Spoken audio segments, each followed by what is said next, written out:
Hello बालक, हमारे previous lecture में हमने 5 फोर्सेस मॉडल को स्टार्ट किया था और 5 फोर्सेस मॉडल को के कॉन्सेप्ट को हमने डिस्कस किया था। करेक्ट। पांचों फोर्सेस के बारे में हमने समझा था, उनके प्रेशर्स के बारे में हमने समझा था। साथ ही साथ हमने ये भी देखा था कि 3 स्टेप में ये एनालिसिस परफॉर्म की जाती है। ये एनालिसिस बहुत इंपॉर्टेंट है, वी नो दैट। इससे हमें किसी भी इंडस्ट्री के नेचर एंड स्ट्रेंथ का पता चलता है। सेम टूल को हम किसी भी इंडस्ट्री में अप्लाई कर सकते हैं, क्योंकि हमने ये कहा था कि प्रोसेस ऑफ कॉम्पिटिशन हमेशा सेम होता है। हालांकि साथ ही साथ हमने ये भी कहा था कि डिफरेंट इंडस्ट्री में जो प्रेशर्स होते हैं वो प्रेशर्स वैरी करते हैं। राइट। तो कंटिन्यू करते हैं हम और डिफरेंट फोर्सेस को इंडिविजुअली स्टडी करते हैं। Start with the first one, the threat of new एंट्रेंट। Threat of new एंट्रेंट की अगर हम बात करें तो इसका मतलब है कि न्यू एंट्री से आने वाला थ्रेट। इंडस्ट्री में जब भी न्यू एंट्री होगा तो जाहिर सी बात है कंपटीशन की इंटेंसिटी बढ़ जाएगी, नंबर ऑफ कॉम्पिटिटर्स बढ़ेगा, जिसकी वजह से कंपटीशन की इंटेंसिटी बढ़ जाएगी। न्यू एंट्रेंट कई सारे थ्रेट, कई सारे प्रेशर्स लेके आ सकता है। जैसे हमने बिग साइज फर्म की बात करी थी, या हमने बहुत ही स्ट्रांग ब्रांड इमेज है अगर उस फर्म का, तो वो भी एक प्रेशर हो सकता है। रेंज ऑफ प्रोडक्ट एक प्रेशर हो सकता है, टेक्नोलॉजी प्रेशर हो सकता है। तो there were lot of pressures जो आपको न्यू एंट्रेंट से देखने को मिल सकता है। ये हमने प्रीवियस क्लास में डिस्कस किया था। New entrants can reduce industry profitability. कैसे न्यू एंट्रेंट इंडस्ट्री के प्रॉफिटेबिलिटी को रिड्यूस कर सकता है? जैसे ही न्यू एंट्री होती है तो जाहिर सी बात है इंडस्ट्री में प्रोडक्शन फैसिलिटी ऐड हुआ। जो मैंने आपको प्रीवियस लेक्चर में भी समझाया था कि अगर न्यू एंट्री आती है, मान लो 10 कंपनीज हैं अभी इंडस्ट्री में, तो 11th company is the new entry. तो न्यू एंट्री आने से प्रोडक्शन फैसिलिटी ऐड होंगी, तो प्रोडक्शन लेवल इंडस्ट्री का बढ़ेगा। जरा सोचो, प्रोडक्शन लेवल तो बढ़ा बट डिमांड तो वही है, नंबर ऑफ कस्टमर्स वही है, तो अल्टीमेटली क्या होगा कि ओवरऑल इंडस्ट्री की प्रॉफिटेबिलिटी कम होगी। मतलब सप्लाई ज्यादा होगा, डिमांड कम होगा। Right. So new entrant can reduce industry profitability because they add new production capacity, leading to an increased supply of the product even at a lower price. And it happens when there is high supply, increased supply, तो फिर price गिरता है। Natural tendency है, हर एक company चाहेगी कि वो अपने प्रोडक्ट को बेचे, उसके लिए वो डिस्काउंट ऑफर करना शुरू करेंगे और प्राइस फॉल होगा। जब प्राइस फॉल होगा तो एवरेज प्रॉफिट जो है इंडस्ट्री का, that will go down and can substantially erode existing firms market share position. That will happen, वो तो कंपटीशन का साइड है ही। सो अल्टीमेटली आप देख सकते हो कि न्यू एंट्रेंट क्या करता है, इंडस्ट्री के प्रॉफिटेबिलिटी को रिड्यूस करता है by adding new production capacity. So supply बढ़ेगा तो लोअर प्राइस पे भी कंपनीज अपने प्रोडक्ट को बेचने की कोशिश करेंगी। एज अ रिजल्ट इंडस्ट्री का प्रॉफिटेबिलिटी डाउन होगा। New entrant are always a powerful source of competition. The new capacity and the product range they bring in throw up new competitive pressure. Bigger the new entrant, the more severe the competitive effect. तो ये एक pressure था, याद है? इसको हमने कहा था बिग साइज फॉर्म। जियो का एग्जांपल लिया था हमने कि अगर बिग साइज फॉर्म न्यू एंट्रेंट है तो जाहिर सी बात है वो बहुत, उसका जो प्रेशर का जो स्ट्रेंथ होगा बहुत ही ज्यादा होगा। New entrants also place a limit on prices and affect the profitability of existing players. Right? Number of players बढ़ने से प्राइसिंग पे भी लिमिट आएगा। प्राइस क्या होता है, रिड्यूस हो जाता है। राइट। और प्रेशर जाएगा किस पे, एग्जिस्टिंग प्लेयर पे। एग्जिस्टिंग प्लेयर्स का भी प्रॉफिटेबिलिटी डाउन होगा।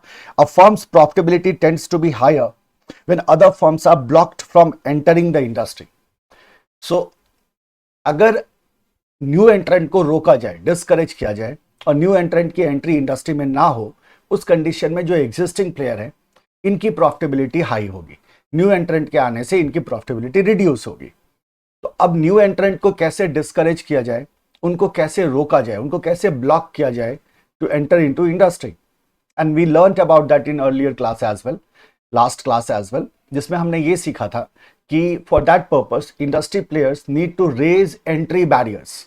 क्या करना होता है, एंट्री बैरियर्स रेज करना होता है, जो एंट्री बैरियर्स डिस्करेज करता है न्यू एंट्रेंट को from entering into the industry. To discourage new entrant, existing firm can try to raise barriers to entry. ये कुछ फंडामेंटल्स हैं जो आपको ध्यान में रखना है न्यू एंट्रेंट के बारे में। क्या क्या बातें? पहली बात कि न्यू एंट्रेंट के आने से न्यू प्रोडक्शन कैपेसिटी ऐड होता है, जिसकी वजह से सप्लाई बढ़ जाता है, प्राइस गिरना शुरू हो जाता है। न्यू एंट्रेंट के आने से एग्जिस्टिंग प्लेयर्स पे कॉम्पिटिटिव प्रेशर बढ़ता है, उनकी प्रॉफिटेबिलिटी गिरती है और उनका मार्केट पोजीशन कॉम्प्रोमाइज होता है। न्यू एंट्रेंट कितना बड़ा फर्म है, जितना बड़ा फर्म होगा उसका इंपैक्ट उतना ही ज्यादा होगा, वो उतना ही ज्यादा प्रेशर एक्सर्ट करेगा, राइट।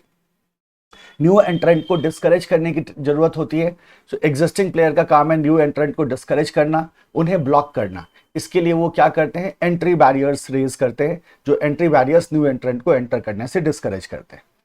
अब ये तो हो गया कुछ फंडामेंटल बातें regarding the threat of new entry. So this may be a separate question, individual question when they ask about the threat of new entry. But there is a very specific question here now, and that is about the entry barriers. अगर उन्होंने entry barriers पे question बनाने का मन किया ना, तो वो एक full fledged question बना सकते हैं। There are sufficient points there in the entry barriers. So हम क्या देखने जा रहे हैं, barriers to entry। क्या देखने जा रहे हैं, barriers to entry। इसको डबल स्टार करना।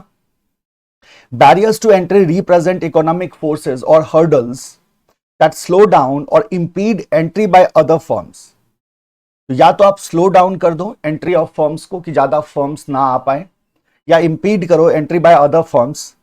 सो कॉमन बैरियर्स आर, कौन कौन से हमारे पास कॉमन बैरियर्स है। तो बैरियर्स का क्या काम है, बैरियर्स का काम है न्यू एंट्री को स्लो डाउन कर देना, बैरियर का काम है न्यू एंट्री को ब्लॉक कर देना, बैरियर का काम है न्यू एंट्रेंट को डिस्करेज करना, उसके लिए मुश्किल कर देना इंडस्ट्री में एंटर करना।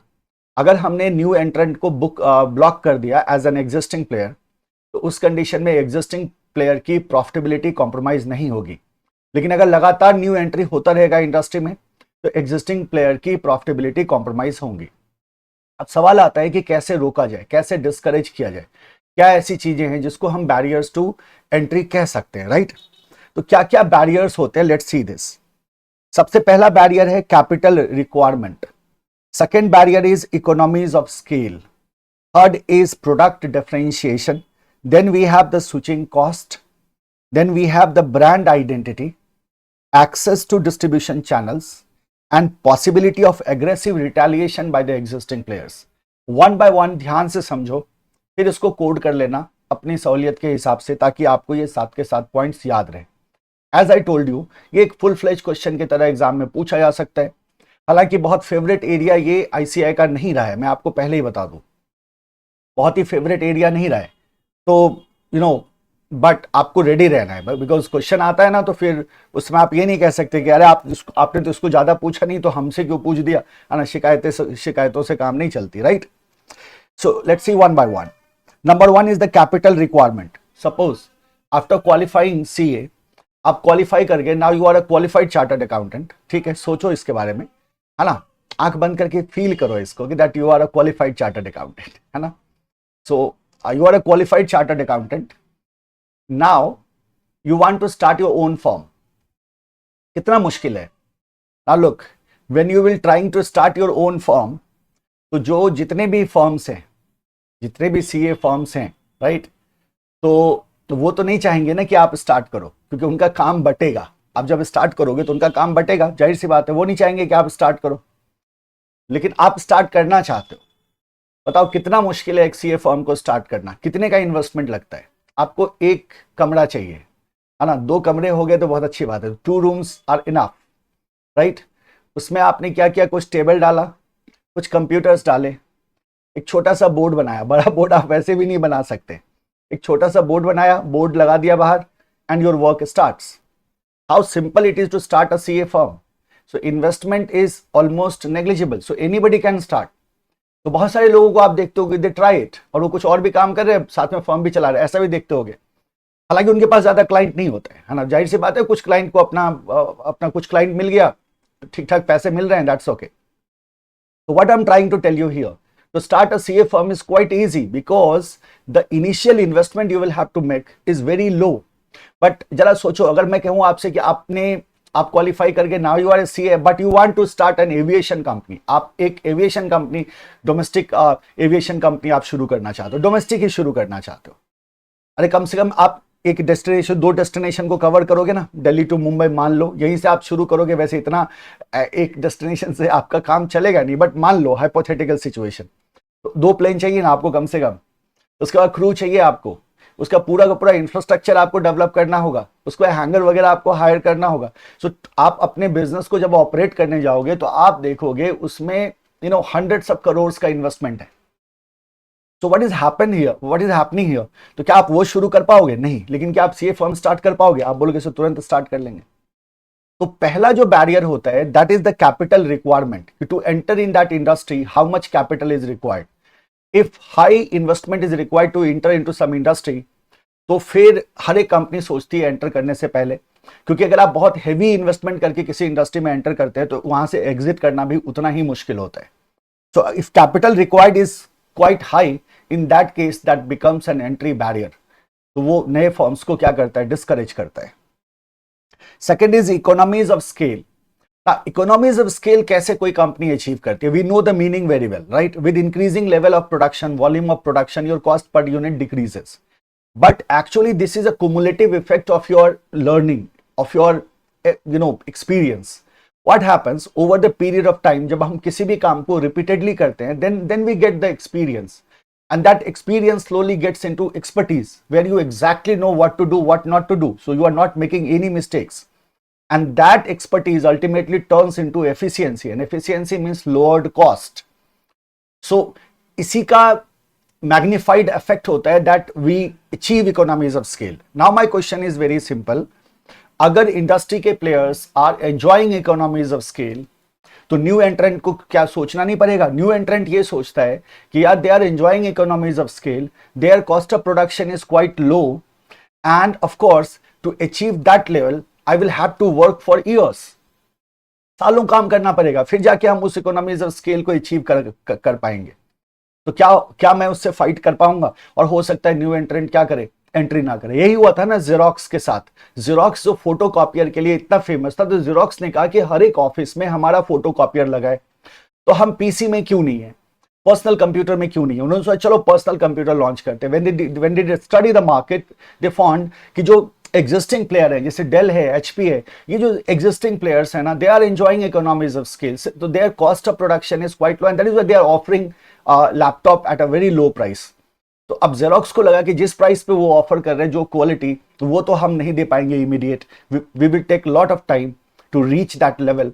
और यही रीजन था कि जेरोक्स डिस्करेज हुआ और वो पीसी इंडस्ट्री में एंटर नहीं किए। क्या काम कर रहा था वहां काम कर रहा था आपका economies of scale. So that is the entry barrier we talk about. ठीक है, सो ये हो गया सेकंड हमारा इकोनॉमीज ऑफ स्केल। थर्ड है प्रोडक्ट डिफरेंशिएशन। देखो न्यू एंट्रेंट को क्या करना होगा? जब न्यू एंट्रेंट आता है इंडस्ट्री में ना, तो उसको ये इंश्योर करना होगा कि कस्टमर स्विच करे। कस्टमर का स्विच करना जरूरी होता है, right? Number one. Number two, customer को स्विच करने के लिए उसको वो लेवल ऑफ क्वालिटी को मैच करना होगा जो level of quality existing player offer कर रहे हैं। अब सोचो, अगर एग्जिस्टिंग प्लेयर का प्रोडक्ट डिफरेंशिएटेड है, हाईली डिफरेंशिएटेड प्रोडक्ट है, तो न्यू एंट्रेंट के लिए क्या चैलेंज है? न्यू एंट्रेंट के लिए चैलेंज है कि वो उस लेवल ऑफ डिफरेंशिएशन को मीट करे। और प्रॉब्लम ये होती है कि आप उस लेवल ऑफ डिफरेंशिएशन को क्रिएट करने के लिए आपको बहुत ज्यादा इन्वेस्टमेंट करना होगा, बहुत ज्यादा टाइम देना होगा। सो प्रॉब्लम क्या आती है न्यू एंट्रेंट के लिए? न्यू एंट्रेंट जानता है कि एग्जिस्टिंग प्लेयर के प्रोडक्ट जो है वो हाईली डिफरेंशिएटेड है, और उस डिफरेंशिएशन के लिए मुझे बहुत ज्यादा इन्वेस्टमेंट करना होगा, बहुत ज्यादा टाइम देना होगा, मैं उस लेवल को मीट नहीं कर पाऊंगा। इन दैट केस मुझे एंटर नहीं करना चाहिए, तो हुआ ना डिस्करेज। तो अगर इंडस्ट्री के एग्जिस्टिंग प्लेयर्स के प्रोडक्ट क्या हो? डिफरेंशिएटेड हो। Fourth is the switching cost. As I told you कि कस्टमर स्विच करता है, अगर न्यू एंट्रेंट आता है तो कस्टमर एग्जिस्टिंग प्लेयर को छोड़ के न्यू एंट्रेंट को स्विच करेगा, ये इंश्योर करना होगा न्यू एंट्रेंट को। लेकिन एग्जिस्टिंग प्लेयर क्या चाहेगा कि न्यू एंट्रेंट को शिफ्ट हो जाए उसका कस्टमर? नहीं, एग्जिस्टिंग प्लेयर चाहेगा कि उसका कस्टमर उसके साथ रहे। यहां एक बहुत इंपॉर्टेंट फैक्टर होता है, उसको हम कहते हैं स्विचिंग कॉस्ट। जब भी कोई कस्टमर एक ब्रांड को छोड़ के दूसरे ब्रांड पे स्विच करता है, तो उस कस्टमर का कॉस्ट आता है उसमें, जो कॉस्ट मॉनेटरी या नॉन मॉनेटरी दोनों फॉर्म में हो सकता है।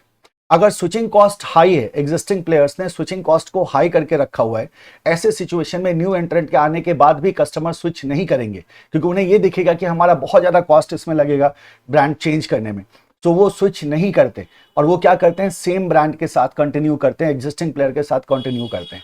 तो अगर इंडस्ट्री में स्विचिंग कॉस्ट हाई करके रखा हुआ है एग्जिस्टिंग प्लेयर्स ने, उस कंडीशन में न्यू एंट्रेंट को पता है कि कस्टमर स्विच नहीं करेगा और वो डिस्करेज होता है। That is a switching cost. The fifth is the brand identity. So brand identity means how well you connect with the brand. If brand identity is high, तो फिर आपको न्यू एंट्रेंट को क्या होगा? डिफिकल्टीज तो होगी ही होगी। Access to distribution channel. Distribution channel access भी एक बहुत बड़ा चैलेंज होता है, खास करके जब आप फिजिकल मार्केट की बात करते हो। तो न्यू एंट्रेंट को अगर डिस्ट्रीब्यूशन चैनल का एक्सेस ना मिले तो उस कंडीशन में न्यू एंट्रेंट अपने प्रोडक्ट को हर एक जगह पहुंचा ही नहीं पाएगा और बेच नहीं पाएगा सही तरह से, राइट। सो ये एग्जिस्टिंग प्लेयर ये कर सकते हैं कि वो फिजिकल जो डिस्ट्रीब्यूशन चैनल है उसके एक्सेस को रिस्ट्रिक्ट करें ताकि न्यू एंट्रेंट ना आए। इसका एक सोल्यूशन है and the solution is the internet. So internet के थ्रू लोग क्या कर रहे हैं, they are selling their product ना वर्ल्ड वाइड। आप कहीं से भी बुक करो, शिप कर देते हैं। तो फिजिकल डिस्ट्रीब्यूशन चैनल का जो ब्लॉकेज का जो इशू था वो बहुत हद तक एड्रेस हुआ है, but still there are many products and there are different business models जिसमें फिजिकल डिस्ट्रीब्यूशन चैनल का एक्सेस नेसेसरी हो जाता है। तो ये भी एक एंट्री बैरियर की तरह काम कर सकता है, where you are not having access to the physical distribution channel. Number 7 is the possibility of aggressive retaliation by existing player. If there is possibility of aggressive retaliation existing player कैसे कर सकता है? Retaliation आप कैसे कर सकते हो new एंट्रेंट का? By advertisement और by price. तो अगर न्यू एंट्रेंट को ऐसा लगता है if I enter into this industry, so in that case existing player will start giving discounts and they will be doing heavy advertisement. अगर ऐसा होता है तो उस कंडीशन में न्यू एंट्रेंट क्या जाना चाहेगा? नहीं। क्यों नहीं जाना चाहेगा सर, क्या प्रॉब्लम है? प्रॉब्लम यह है कि अगर एग्जिस्टिंग प्लेयर ने एग्रेसिव एडवर्टीजमेंट को स्टार्ट किया तो न्यू एंट्रेंट को उसको फॉलो करना होगा, और जैसे ही न्यू एंट्रेंट ने उसको फॉलो किया, न्यू एंट्रेंट का कॉस्ट क्या होगा? बढ़ेगा। अगर एग्रेसिव रिटेलिएटर्स ने, एग्जिस्टिंग प्लेयर्स ने अपने प्राइस को कम किया, डिस्काउंट देना शुरू किया, तो न्यू एंट्रेंट को भी डिस्काउंट देना होगा। And new entrant certainly is not having experience, उनका कॉस्ट ज्यादा है as compare to the existing player. तो क्या होगा? वो पूरी तरह से अनबैलेंस हो जाएगी कंपनी का बहुत ज्यादा इन्वेस्टमेंट होगा, उतना रिजल्ट उसे नहीं मिलेगा। जाहिर सी बात है, दे विल बी डिस्करेज्ड। तो ये आपके 7 एंट्री बैरियर्स हैं जो आपको ध्यान में रखना है। आपने समझा ना, इसको बहुत सिंपल है। मेन है कि हेडिंग आपके ध्यान में रहना चाहिए। तो we have the capital requirement, we have the economies of scale, we have the product differentiation, we have the switching cost, we have the brand identity, we have the access to distribution channel, and we have the possibility of aggressive retaliation. इसको rearrange करो और एक code बना लेना पक्का करके। Sir आप बना दो, मैं नहीं बनाऊंगा, आप खुद से बनाओ, राइट? खुद से बनाओ, थोड़ी सी मेहनत करो। ए देखो, ए है, बी है, सी है, डी है, ई है। तो ये तो ऐसे ही हो गया ना। आप क्या बोलोगे? Sumit Parashar, A B C D E, लो वो बन गया ना। क्या हो गया? Sumit Parashar A B C D, correct? Sumit Parashar ABCD, right? देखो सिंपल है। क्या पढ़ रहे हैं हम लोग? ABCD पढ़ रहे हैं, करेक्ट? और कौन पढ़ा रहा है आपको? सुमित पराशर सर पढ़ा रहे हैं। तो SP ABCD, correct? That's a barrier to entry, रहेगा ध्यान में। देखो पहला, capital requirements. When a large amount of capital is required to enter an industry, firms lacking fund are effectively barred. बहुत पैसा चाहिए, जिसके पास नहीं है वो तो वैसे ही बार्ड हो गया, वो तो जा ही नहीं सकता। Thus enhancing the profitability। और जब नए फर्म्स नहीं आ सकते तो जो एग्जिस्टिंग फर्म्स है उनकी प्रॉफिटेबिलिटी क्या होगी? बढ़ेगी। Economies of scale. Many industries are characterised by economic activities driven by the economies of scale.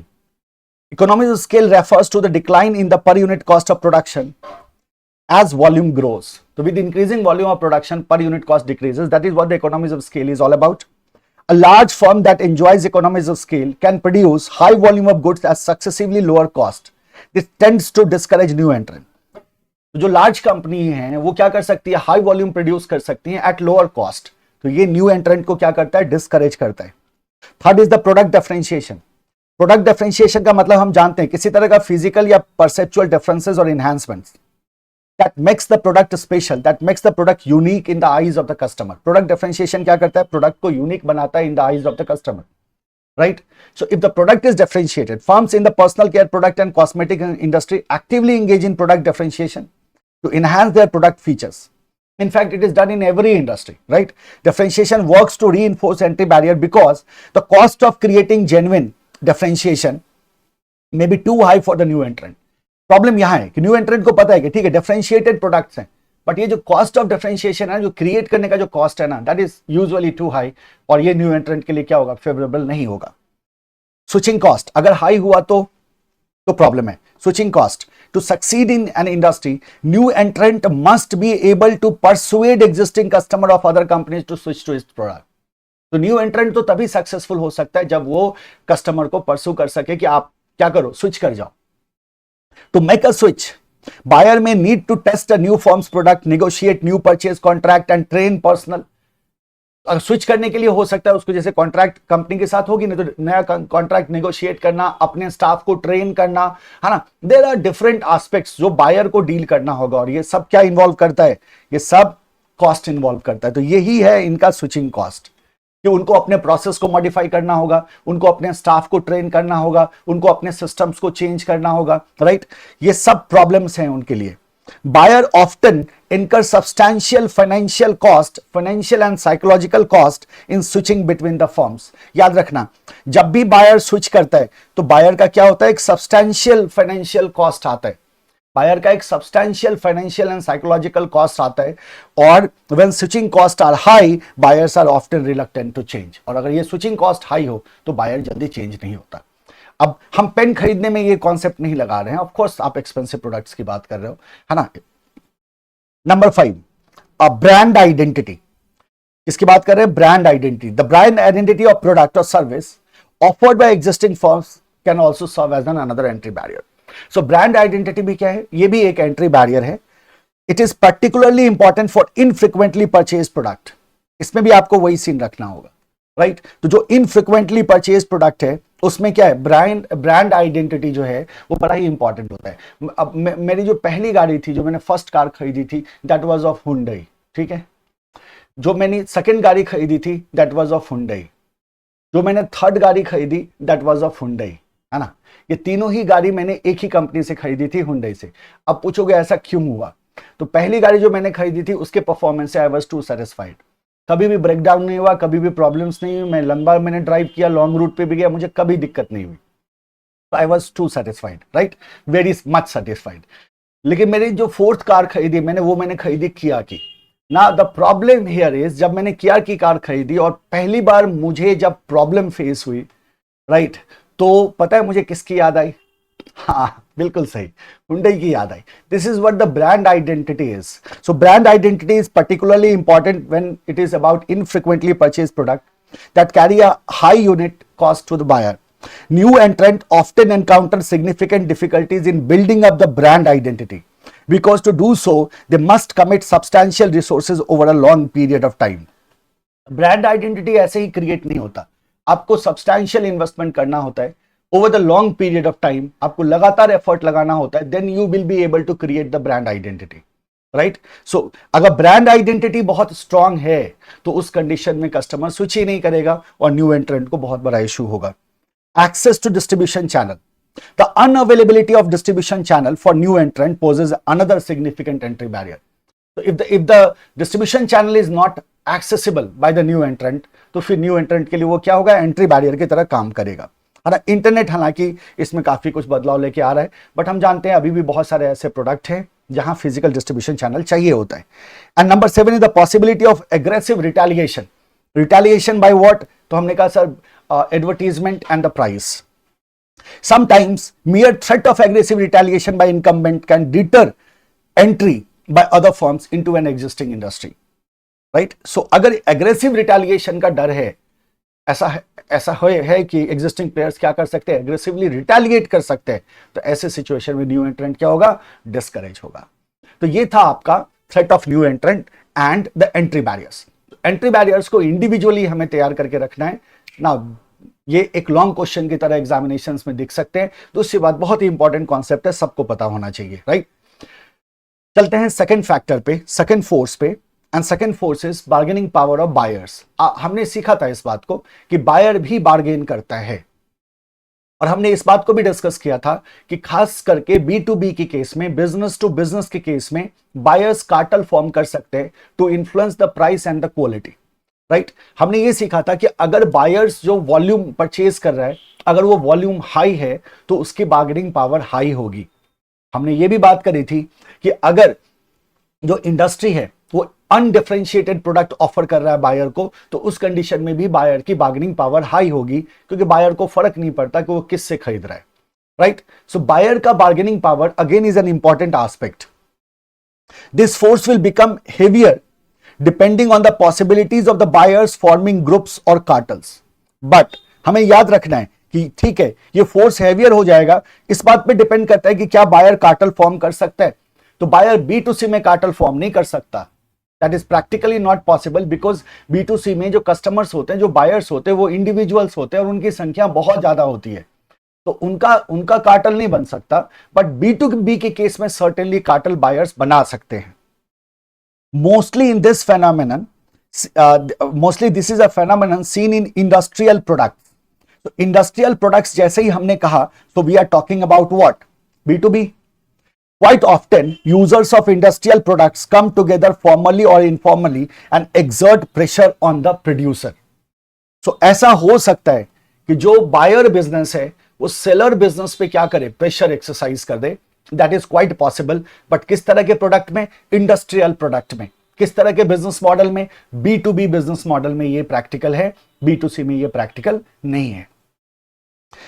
Second, the bargaining power of buyer influences not only the prices that the producer can charge, but also influences in many cases the cost and the investment of the producer, because powerful buyers usually bargain for the better service, which involve cost and investment on the part of the producer. जब buyer bargain करता है ना, तो buyer bargain करता है किस चीज के लिए, बायर बार्गेन करता है प्राइस के लिए। बायर को लोअर प्राइस चाहिए, बायर बार्गेन करेगा सुपीरियर सर्विस के लिए, बायर बार्गेन करेगा हाई क्वालिटी के लिए। बायर को ये चाहिए, इसके लिए बायर क्या कर रहा होता है, पुश कर रहा होता है किसको, प्रोड्यूसर को। नाउ जैसे ही आप इसके लिए प्रोड्यूसर को पुश करोगे एज अ बायर, तो प्रोड्यूसर को के पास क्या चैलेंजेस हैं। प्रोड्यूसर को क्या करना होगा, अगर सुपीरियर सर्विस प्रोवाइड करना है तो हो सकता है इसको कई तरह के सिस्टम्स इंस्टॉल करने पड़े। एंड जाहिर सी बात है प्रोड्यूसर को अपने एंड पे क्या करना होगा, इन्वेस्टमेंट करना होगा। अगर ये अपने प्रोडक्ट की क्वालिटी बढ़ाता है, सुपीरियर क्वालिटी अचीव करना चाहता है, तो जाहिर सी बात है इसका कॉस्ट क्या होगा, बढ़ेगा। तो ये जो इन्वेस्टमेंट है और ये जो कॉस्ट है, और जाहिर सी बात है आप प्राइस कम चाहते हैं, एज अ बायर आप बार्गेन कर रहे हैं to get lower prices. So prices कम करने का मतलब है कि इसकी प्रॉफिटेबिलिटी क्या होगी, इसकी प्रॉफिटेबिलिटी डिक्लाइन होगी। यस और नो, यही तो आइडिया है ना। जैसे ही बार्गेनिंग पावर बढ़ेगा बायर का, इंडस्ट्री की प्रॉफिटेबिलिटी क्या होगी, डिक्लाइन होती जाएगी। सो that is the idea here, that the bargaining power of buyer influences not only the prices, ये सिर्फ प्राइस को ही इन्फ्लुएंस नहीं करता, बट ये आपके इन्वेस्टमेंट और कॉस्ट को भी इन्फ्लुएंस करेगा। It also influences cost and the investment on the part of the producer. याद रखना है, सिर्फ प्राइस की बात नहीं हो रही है, बल्कि आपका कॉस्ट भी क्या कर देगा, बढ़ाएगा, और आपको ज्यादा इन्वेस्टमेंट करना होगा अपने इंफ्रास्ट्रक्चर में to provide superior services, because buyer also look for better service along with the lower price. Next देखना, buyers of an industry product or services can sometimes exert considerable pressure on the existing firm to secure lower prices or better services. Same thing, right? So इसको हम कहते हैं bargaining powers of buyer. अब सवाल आता है कि bargaining power of buyer कब ज्यादा intense हो जाता है ना? So this leverage is particularly evident when, अब इसको ध्यान में रखना है हमें, क्वेश्चन यहां से बनता है कि ये जो लीवरेज है ना बायर का, ये लीवरेज कब प्रोमिनेंट हो जाता है, कब ज्यादा इंपॉर्टेंट हो जाता है। अब बोलो इसका मतलब सर ये हुआ जनरल लैंग्वेज में कि कब बार्गेनिंग पावर हाई हो जाता है, क्योंकि जब बार्गेनिंग पावर हाई होगा तो वो इंडस्ट्री के लिए कंसर्न है।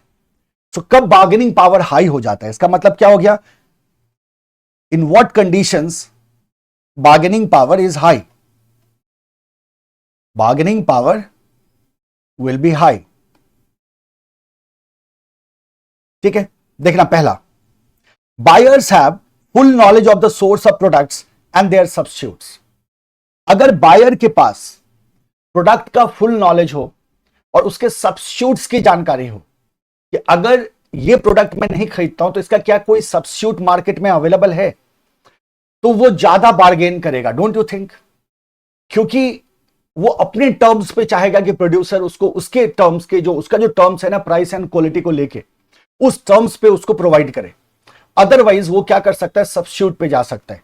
तो अगर सब्स्टिट्यूट अवेलेबल है और सब्स्टिट्यूट का नॉलेज बायर के पास है, बायर के पास सोर्सेज ऑफ प्रोडक्ट का फुल नॉलेज है, उस कंडीशन में बायर की जानकारी ज्यादा होती है। Knowledge is power, we know that.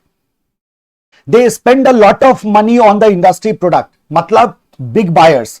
अगर बायर बिग बायर्स हैं, बिग बायर्स का मतलब क्या हुआ, बिग बायर्स का मतलब हुआ वॉल्यूम ऑफ परचेज।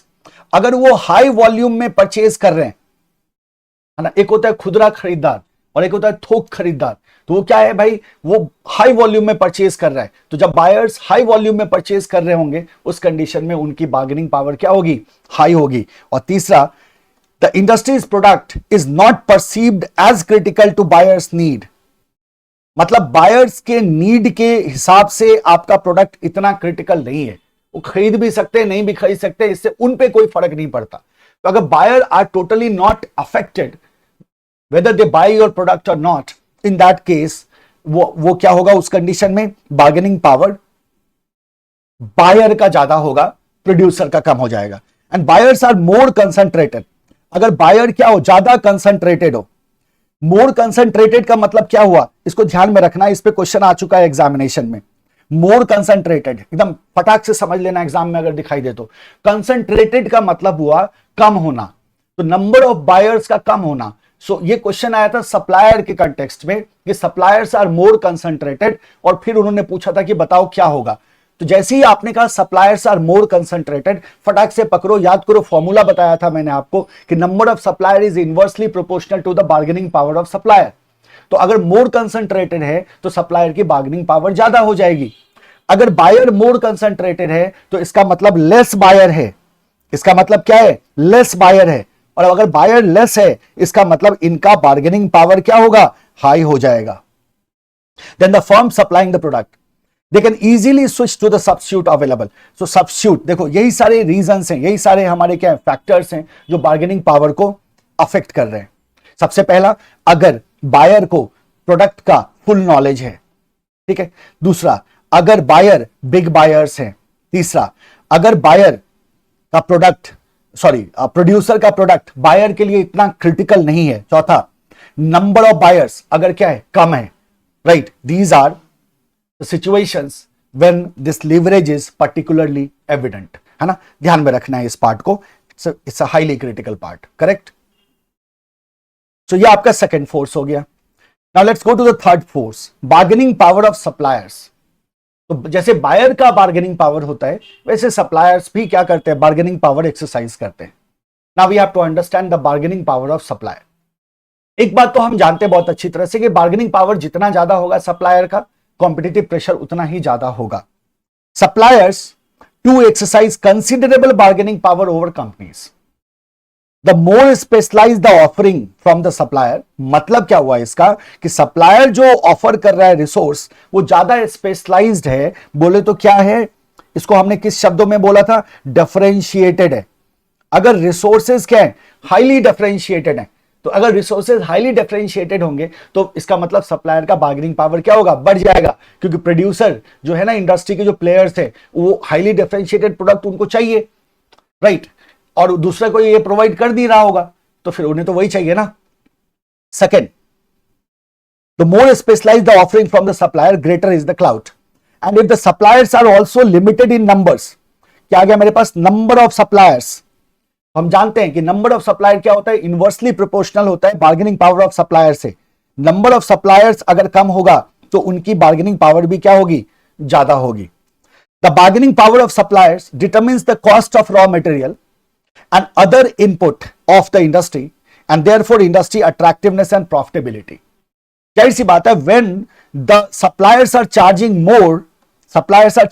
more, उन्हें ज्यादा चाहिए, अपने प्राइस को बढ़ाते हैं वो, तो वो उनके द्वारा चार्ज किया जाना वो इंडस्ट्री के लिए तो कॉस्ट हो गया ना। और जैसे ही इंडस्ट्री का कॉस्ट बढ़ेगा उस कंडीशन में इंडस्ट्री की ओवरऑल प्रॉफिटेबिलिटी क्या होगी, फॉल होगी। तो देखो कॉम्पिटिटिव प्रेशर से प्रॉफिटेबिलिटी फॉल होता हुआ आपको दिखाई दे रहा है। यही चीज आपको बार्गेनिंग पावर ऑफ बायर में भी दिखाई दिया था कि प्रॉफिटेबिलिटी इंडस्ट्री की क्या हो रही थी, डिक्लाइन हो रही थी। यहां भी आपको वही चीज दिखाई देगा, ठीक है। अब ये लेवरेज कब एविडेंट होता है? So suppliers can influence the profitability of an industry in a number of ways. Supplier can command bargaining power over a firm when. ये सेम क्वेश्चन है जो क्वेश्चन अभी अभी आपने बायर में देखा था, है ना। ये सेम क्वेश्चन है। This leverage is particularly evident when, मतलब कब सप्लायर का बार्गेनिंग पावर ज्यादा पावरफुल हो जाता है। सबसे पहला, the products are crucial to the buyer. जब प्रोडक्ट जो सप्लायर बेच रहा है ना वो बायर के लिए क्रूशियल हो, उसके बिना बायर का काम ना चले, तो भाई बायर को खरीदना ही पड़ेगा। और जब ये कंपल्सन आता है तो सप्लायर उस कंडीशन में क्या कर सकता है, ज्यादा बार्गेनिंग पावर एग्जर्ट कर सकता है। ये हो गया पहला, क्या बोला आपने? जब सप्लायर का रिसोर्स इंडस्ट्री फर्म्स के लिए क्रिटिकल है, क्रूशियल है। सेकंड, अगर सब्स्टिट्यूट अवेलेबल ना हो, सब्स्टिट्यूट्स आर नॉट अवेलेबल, मतलब जो रिसोर्सेज सप्लायर ऑफर कर रहा है उसका कोई सब्स्टिट्यूट ही नहीं है, तो अल्टीमेटली कंपनीज को उसी से खरीदना होगा और उसकी बार्गेनिंग पावर बढ़ेगी। High switching cost, if they can erect high switching cost. अब देखो, जब सप्लायर बार्गेन करना शुरू करता है तो इंडस्ट्री फर्म के पास एक ऑप्शन होता है कि वो क्या करे, स्विच करे। बट अगर स्विचिंग कॉस्ट हाई है तो क्या वो सप्लायर को स्विच कर पाएगा? नहीं कर पाएगा, और ऐसे सिचुएशन में उसको क्या करना होगा? उसी से खरीदना होगा। तो हाई स्विचिंग कॉस्ट भी एक रीजन है। And more concentrated than buyers, अगर सप्लायर की संख्या बायर से कम है, अगर सप्लायर की संख्या बायर से कम है, उस कंडीशन में उनकी बार्गेनिंग पावर ज्यादा होगी। तो ये 4 रीजंस आपको ध्यान में रखने हैं, 4 कंडीशंस ध्यान में रखने हैं जब बार्गेनिंग पावर सप्लायर का क्या हो जाता है? बढ़ जाता है। पहला, जब प्रोडक्ट क्रूशियल हो बायर के लिए। दूसरा, जब उसका कोई सब्स्टिट्यूट अवेलेबल ना हो। तीसरा, जब हाई स्विचिंग कॉस्ट हो। और चौथा, जब नंबर ऑफ सप्लायर क्या हो? कम। इसको भी हम क्या करेंगे? इस सेक्शन को खास करके ध्यान में रखेंगे। मार्किंग आई होप आप अपने नोट्स पे करते जा रहे हो। Number 4 is the nature of rivalry in the industry. तो ये बीच वाला फैक्टर है हमारा, जिसको हमने राइवलरी अमॉन्ग फर्म्स कहा था। तो जो इंडस्ट्री के एग्जिस्टिंग प्लेयर्स हैं उनके बीच भी तो फाइट चल रही है ना, उनके बीच भी राइवलरी है। हम उस राइवलरी की बात कर रहे हैं, वो भी तो कॉम्पिटिटिव है, वो भी तो कॉम्पिटिशन है, वो भी, वहां से भी तो प्रेशर क्रिएट हो रहा है। So the nature of rivalry in the industry. इस डिस्कशन में again there is a specific question, जैसे कि आपने थ्रेट ऑफ न्यू एंट्री में देखा था ना, वैसे ही आपको यहां भी एक स्पेसिफिक क्वेश्चन आता है। और वो क्वेश्चन ये है कि ठीक है, राइवलरी होती है फर्म्स के बीच में, फर्म्स आपस में झगड़ते हैं ज्यादा से ज्यादा मार्केट शेयर को कैप्चर करने के लिए। That is very obvious, this is the nature of the competition, ऐसा तो होगा ही होगा। लेकिन किन सिचुएशन में ये जो आपस की फाइट है ये बहुत ही इंटेंस हो जाती है ना?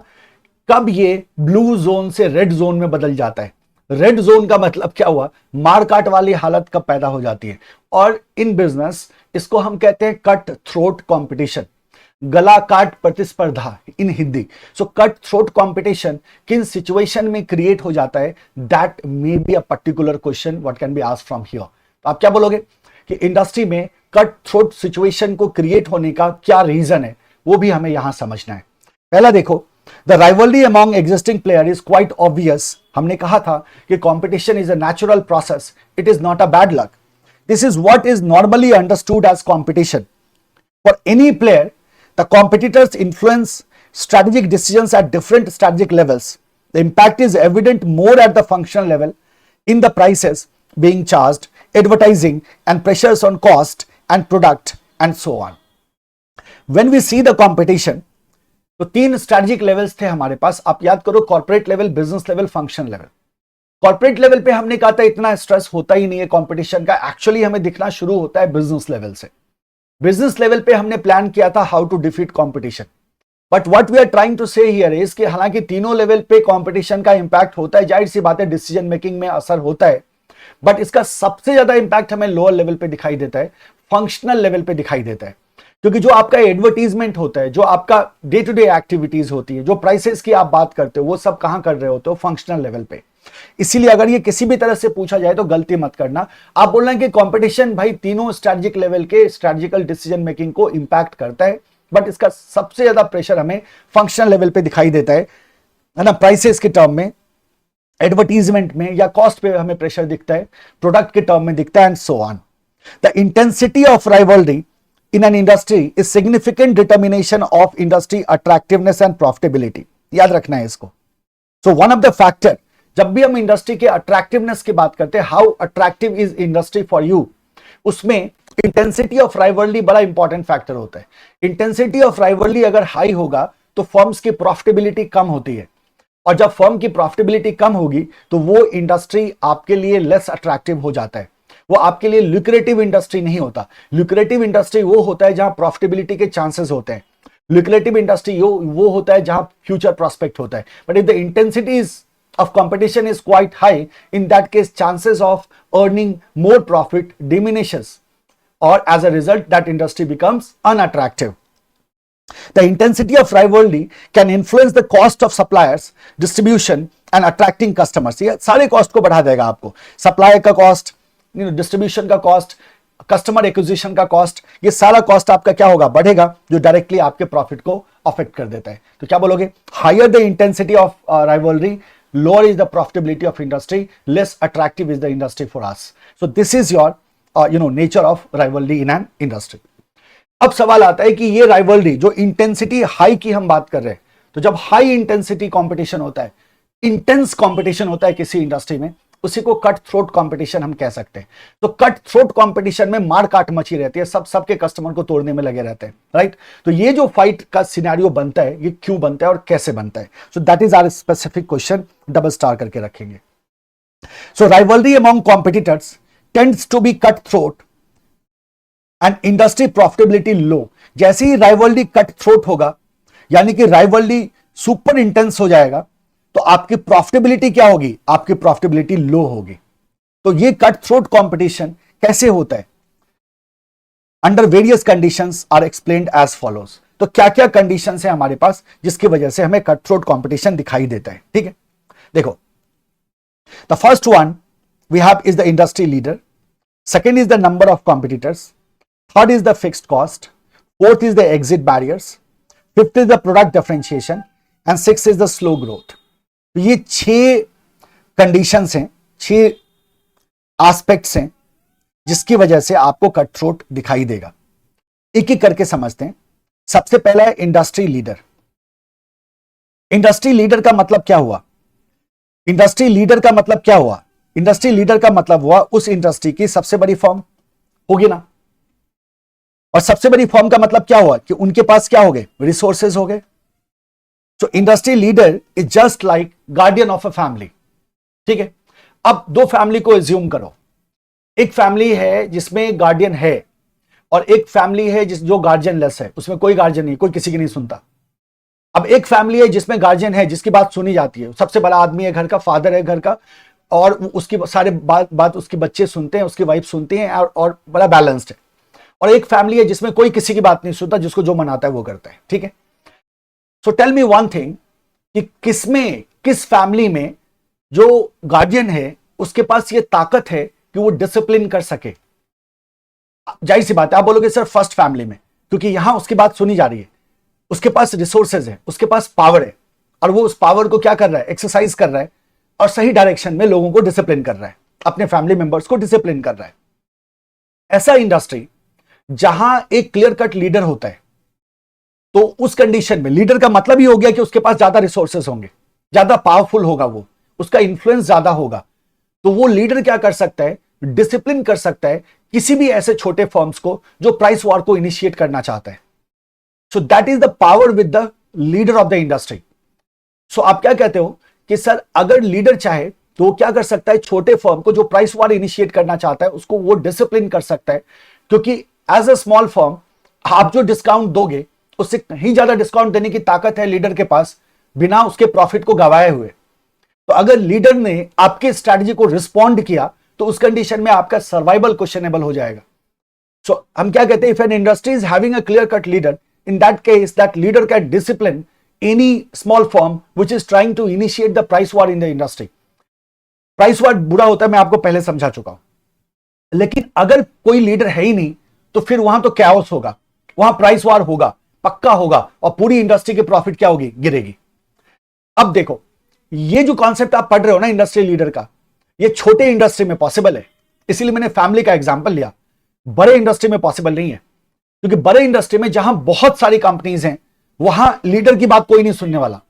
तो लीडर की बात वहीं सुनी जाती है जहां इंडस्ट्री का साइज क्या हो, कंसिडरेबल, थोड़ा छोटा हो, तो फिर लीडर का खौफ होता है। अदरवाइज बड़े इंडस्ट्री में ऐसा नहीं होता, और छोटे फर्म्स प्राइस वॉर करते हैं और उसका आप कुछ नहीं कर सकते। तो ये इफेक्टिव है स्मॉल इंडस्ट्रीज में, और अगर वहां लीडर है तो लीडर क्या कर सकता है, डिसिप्लिन कर सकता है, तो कट थ्रोट कंपटीशन नहीं होगा। और अगर लीडर नहीं है तो कट थ्रोट कंपटीशन होगा, कैओस होगा। Second, number of competitors. Number of competitors अगर कम है और नंबर ऑफ कॉम्पिटिटर्स ज्यादा है, आपको आपका आंसर मिल गया होगा। हां, नंबर ऑफ कॉम्पिटिटर ज्यादा है तो कट थ्रोट होगा, नंबर ऑफ कॉम्पिटिटर कम है तो क्यों होगा भाई, फिर उतना इंटेंस कंपटीशन नहीं दिखेगा। जैसे जैसे नंबर ऑफ कॉम्पिटिटर्स बढ़ते हैं, मार्केट वही है, डिमांड वही है, सप्लाई बढ़ रहा है तो फाइट होगी ना, सबको डिस्काउंट देना पड़ेगा अपना माल बेचने के लिए, सबको क्या करना होगा, अपने प्राइसेस कम करनी पड़ेंगी, तो फाइट तो आपको दिखेगा। सो कंपटीशन क्या होता जाएगा, कट थ्रोट होता चला जाएगा। What is the fix cost? अगर इंडस्ट्री के फर्म्स हाई फिक्स्ड कॉस्ट के साथ ऑपरेट कर रहे हैं, तो जैसे ही हाई फिक्स्ड कॉस्ट होता है ना, तो बर्डन आता है आरओआई का। Company will have to generate return on investment, that is very obvious.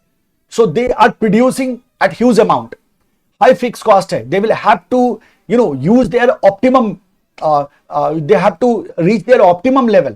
So उनका प्रोडक्शन लेवल क्या होगा, ऑप्टिमाइज्ड होगा हमेशा। ऐसे में वो क्या करेंगे, उसको बेचने की कोशिश करेंगे, उन्हें रेवेन्यू जनरेट करना है बाय एनी वे। और जैसे ही वो रेवेन्यू जनरेट करने के लिए, बेचने के लिए फोर्स करते हैं, तो फिर शुरू होता है डिस्काउंट, फिर शुरू होता है प्राइस को कम करने का गेम। और जैसे ही डिस्काउंटिंग एंड प्राइसिंग स्टार्ट होती है, तो आपके इंडस्ट्री में कंपटीशन क्या होगा, फियर्स होता चला जाएगा और कट थ्रोट में कन्वर्ट हो जाएगा।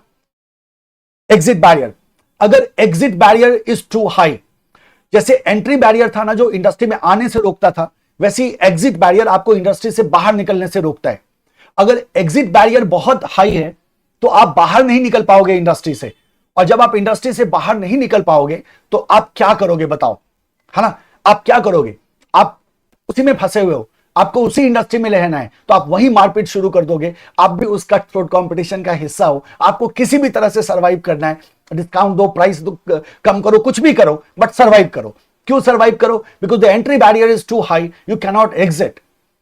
सो अगर एग्जिट का ऑप्शन होता तो फर्म्स एग्जिट करती, अगर फर्म्स एग्जिट करेंगी नंबर ऑफ कॉम्पिटिटर गिरेगा, और जैसे ही नंबर ऑफ कॉम्पिटिटर कम होगा, इंटेंसिटी ऑफ कॉम्पिटिशन फॉल होगी, प्रॉफिटेबिलिटी बढ़ना शुरू हो जाएगा। लेकिन अगर एग्जिट बैरियर हाई है, फर्म एग्जिट नहीं कर पाएंगी, तो वहीं के वहीं वो उसी इंडस्ट्री में रहेंगी, और इंटेंसिटी क्या रहेगा, हाई रहेगा कंपटीशन का। प्रोडक्ट डिफरेंशिएशन, अगर इंडस्ट्री एग्जिस्टिंग प्लेयर्स के प्रोडक्ट डिफरेंशिएटेड ना हो, सबका product same quality same feature का प्रोडक्ट है, तो क्या होगा, फाइट ज्यादा होगा, क्योंकि बायर की बार्गेनिंग पावर क्या होगा, बहुत ही ज्यादा होगा, और वो प्रेशर क्रिएट करेगा, और इनके बीच की इंटेंसिटी ऑफ राइवलरी क्या होगी, बढ़ती जाएगी। अनडिफरेंशिएटेड प्रोडक्ट है तो प्राइस ही एक मुद्दा बचता है बेचने का, तो जाहिर सी बात है प्राइस कटिंग होगी, डिस्काउंटिंग होगी, और जिसका परिणाम आपको इंडस्ट्री के प्रॉफिटेबिलिटी पे दिखेगा। एंड स्लो ग्रोथ, अगर इंडस्ट्री का ग्रोथ रेट ही स्लो हो, मान लो industry is at maturity stage, अब वो सेल में ग्रोथ हो ही नहीं रहा है, डिमांड वहीं का वहीं है, राइट, तो अब सारे फर्म्स को क्या चाहिए, मार्केट शेयर चाहिए, they will fight with each other, सब एक दूसरे के कस्टमर को तोड़ने की कोशिश करेंगे, कट थ्रोट कंपटीशन आपको दिखाई देगा। तो ये आपके 6 फैक्टर्स हो गए। पहला, अगर इंडस्ट्री लीडर ना हो तो कट थ्रोट होगा। दूसरा, नंबर ऑफ कॉम्पिटिटर ज्यादा हो तो कट थ्रोट होगा। तीसरा, अगर फर्म्स हाई फिक्स कॉस्ट के साथ काम कर रही हैं, कट थ्रोट होगा। एग्जिट बैरियर हाई हो तो कट थ्रोट होगा। अगर प्रोडक्ट डिफरेंशिएशन ना हो तो कट थ्रोट होगा, और अगर इंडस्ट्री का ग्रोथ रेट क्या हो, स्लो हो, तो कट थ्रोट कंपटीशन हमें दिखाई देगा। इसको भी कोड करना, लीडर है, कंपटीशन है, फिक्स कॉस्ट है, एग्जिट बैरियर है, प्रोडक्ट डिफरेंशिएशन है, एंड स्लो ग्रोथ है। सो DEFG, LCDEFG ना, CDEFG, CDEFG, I for industry leader, CDEFGI याद रहेगा। सो CDEFGI, देखा कोड में मास्टर हूं मैं, बना दिया ना तुरंत, शानदार से कोड, इजीली याद रहेगा। CDEFGI, H नहीं है बस, right. So this is your cut throat competition. आ जाओ वन बाय वन देखते चलो। पहला आपका industry leader, a strong industry leader can discourage prices war by disciplining initiator of such activity. तो जो उसको इनिशिएट कर रहा है वो उसको क्या कर सकता है, डिसिप्लिन कर सकता है, डिस्करेज कर सकता है। एक स्ट्रॉन्ग लीडर बड़े इंडस्ट्री में होता है क्या, नहीं, बड़े इंडस्ट्री में ये काम नहीं करेगा, ठीक है, इतना काफी है। नेक्स्ट आओ, नंबर ऑफ कॉम्पिटिटर्स, अगर नंबर ऑफ कॉम्पिटिटर ज्यादा होगा तो कट थ्रोट कॉम्पिटिशन होगा। Even when the industry leader exist, the leader's ability to exert pricing discipline diminishes with the increase number of rivals in the industry. तो अगर ज्यादा rival है तो कैसे सबको बताएगा, यहां तो चलो इंडस्ट्री लीडर ने तो यहां छोटा इंडस्ट्री था तो बता दिया राइवल को, जो प्राइस इनिशिएट करना, प्राइस वार इनिशिएट कर रहा था उसको बोल दिया, उसने फोन कर दिया उसको, बोला संभल के काम करो, अगर तुमने प्राइस कम किया ना तो मैं फ्री में बांट दूंगा प्रोडक्ट, है ना, दिमाग मत खराब करो मेरा। तो वो तो डर गया बेचारा छोटा फर्म, वो कहता है अरे इसमें तो पंगा हो जाएगा, राइट। तो छोटा फर्म क्या कहता है, छोटा फर्म कहता है कि नहीं, मैं प्राइस वार इनिशिएट नहीं करूंगा, बट अब जहां नंबर ऑफ कॉम्पिटिटर बहुत ज्यादा है, बहुत सारी कंपनीज हैं, क्या सबको कैसे कम्युनिकेट करेगा बताओ, कैसे बताएगा सबको कि प्राइस वार मत करना वरना मुझसे झगड़ा हो जाएगा। So it's not possible at all. ठीक है, नंबर ऑफ कॉम्पिटिटर अगर ज्यादा होगा तो उस कंडीशन में इंडस्ट्री लीडर भी डिसिप्लिन नहीं कर सकता, इंटेंसिटी ऑफ कॉम्पिटिशन क्या होगा, बढ़ जाएगा। Fix cost, when rivals operate with high fix cost they feel strong motivation to utilize their capacity and therefore are inclined to cut prices when they have excess capacity. जैसे ही fix cost high है तो जाहिर सी बात है वो full capacity को use करना चाहेंगे और फिर उनको प्राइस कट करना ही पड़ेगा सामान बेचने के लिए। Price cutting causes profitability to fall for all the firm in the industry, और जैसे ही प्राइस कट होगा profitability of industry will go down. Number 4, exit barriers, rivalry among competitors decline if some competitor leave an industry. अगर कोई competitor industry को छोड़ के जा पाए, in that case rivalry decline करेगी क्योंकि नंबर ऑफ कॉम्पिटिटर कम हो जाएगा। लेकिन profitability therefore tends to be higher in industry with few exit barrier. तो ऐसी इंडस्ट्री में जहां एग्जिट बैरियर लो हैं वहां प्रॉफिटेबिलिटी ज्यादा होती है क्योंकि फर्म से एग्जिट करते रहते हैं, और जब फर्म एग्जिट करते हैं नंबर ऑफ कॉम्पिटिटर कम होता है, in that case your profitability will increase. Exit barriers come in many form, right?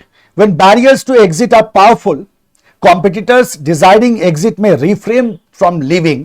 Their continued presence in an industry exert downward pressure on the profitability. So अगर barrier considerable है, exit barrier अगर high है, powerful है, तो अब तो वो बाहर निकल नहीं पा रहे हैं। जब बाहर निकल नहीं पा रहे हैं तो जाहिर सी बात है they will be there in the industry, और जो प्रॉफिटेबिलिटी को डाउनवर्ड प्रेशर डालेगा। Number 5 is your product differentiation. Firms can sometimes insulate themselves from the price war by differentiating their product. ऐसा होता है, बहुत सारे फ्लैगशिप स्मार्टफोन हैं मार्केट में, बट एप्पल ने अपना प्राइस कम नहीं किया। क्यों नहीं किया?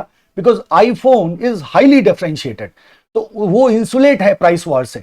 आप कितना भी सस्ता फोन लॉन्च कर दो, उसकी सेल पे फर्क नहीं पड़ने वाला, क्योंकि वो इंसुलेट कर रखा है उसने अपने आप को प्राइस वॉर से, because the product iPhone is highly differentiated. So as a consequence, profitability tends to be higher in industry that offer opportunity for differentiation. तो ऐसी इंडस्ट्री जहां opportunity for differentiation है, वहां profitability ज्यादा देखने को मिलती है. Profitability tends to be lower in industries involving undifferentiated commodities, जैसे memory chip है, natural resources है, processed metals है, railroads है. तो ऐसी इंडस्ट्री में आपको क्या दिखाई देगा? ऐसे इंडस्ट्री में आप देखोगे कि आपकी प्रॉफिटेबिलिटी क्या होती है? लो होती है. The reason is कि प्रोडक्ट कैसा है? अनडिफरेंशिएटेड कमोडिटीज है. So that is the problem. इसको ध्यान से रखिएगा, स्टार मार्क करके रखो. और अगर स्लो ग्रोथ है तो फिर कट थ्रोट कंपटीशन होगा. Industries whose growth is slowing down tend to face more intense rivalry. तो स्कोप नहीं है ना, स्कोप नहीं है तो आपस में फाइट करेंगे, राइवलरी बढ़ेगी. And let's come to the next and the last factor, that is the sub threat of substitute product. Total 5 forces थे हमारे पास, 4 को हमने देख लिया, ये 5वां है. सब्स्टिट्यूट प्रोडक्ट से भी थ्रेट आता है. Substitute products are latent source of competition in an industry. Latent का मतलब क्या होता है? हिडन होता है. तो हमें लगता है कि भाई सब्स्टिट्यूट से क्यों प्रेशर आएगा, बट आता है.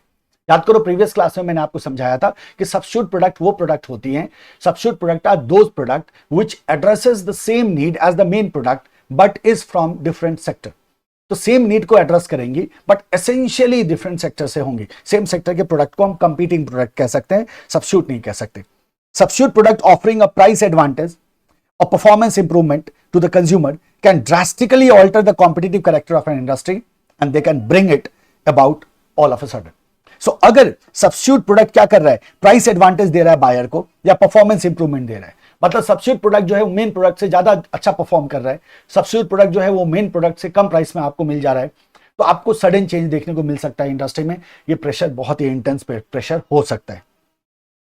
एग्जाम्पल्स में क्या किया देखो, जैसे क्वायर सफर्ड, क्वायर आता था पहले, suffered at the hand of synthetic fiber. Coir को पूरी तरह से इसने क्या कर दिया था? रिप्लेस कर दिया था. Wherever substantial investment in R&D is taking place, threat from substitute product can be expected. अगर कंपनीज बहुत हेवी इन्वेस्टमेंट कर रही है ना रिसर्च एंड डेवलपमेंट, तो वहां थ्रेट आ सकता है सब्स्टिट्यूट प्रोडक्ट का. Substitute to usually limit the prices and profit in an industry. A final force that can influence industry profitability is the availability of substitute. Same thing है. To predict profit pressure from this source, firm must search for product that perform the same or nearly the same function as their existing product.